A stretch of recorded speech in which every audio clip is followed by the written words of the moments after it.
Hey,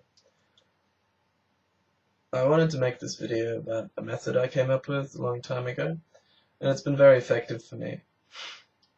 Um, I've traveled around Europe when I was little, so I've been very fortunate to have languages be a very big part of my life, so I can now teach people how to speak Russian, German, or French.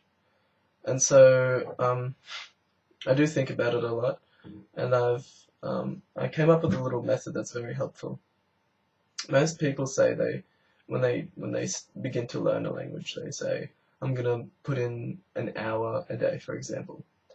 And that's fair enough, but it gets very frustrating over time, since sometimes you can't put in that hour, and the next day you feel very frustrated over the 1 hour you didn't put in, and maybe a lot of the time you can't put in that 1 hour every day, and you just get frustrated and you stop.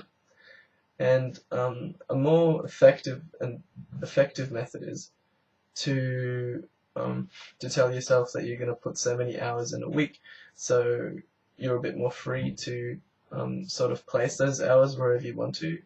Like you could do 2 hours on Tuesday and half an hour on Friday, or whatever you want to do, so you have a bit more freedom and you're still completing the amount of hours you'd like to put in.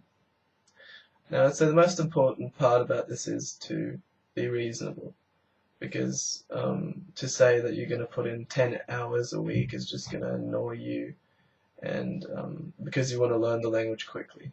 You, Learning a language is a very tedious process that you guys should approach very moderately.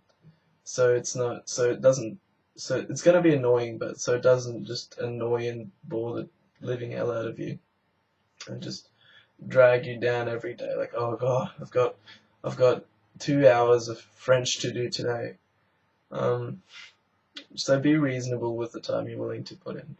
I'd say 5 hours a week is a lot. So let's say, for example, you want to do 5 hours a week. You can put in those hours whatever time you want to. You can do them 5 hours before the next week is due. So what you do is you get a piece of paper and you write down your goal for the week to come.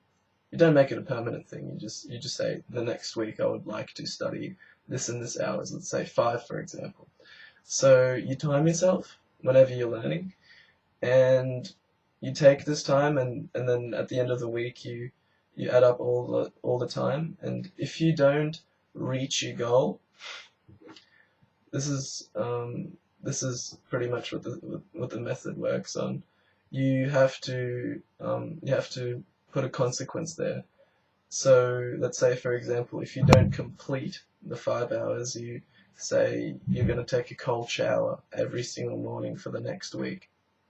And chances are you won't do the same mistake again if you succeed in giving yourself that discipline. You can work through really well, and you can do whatever you want. It doesn't have to be a cold shower. You can say, "Oh, I can't go on Facebook for the whole week if I don't complete these 5 hours this week." And so I think that's a very very nice method to sort of help you along with your longevity and your discipline and stuff. And okay, thanks a lot for listening. So yeah.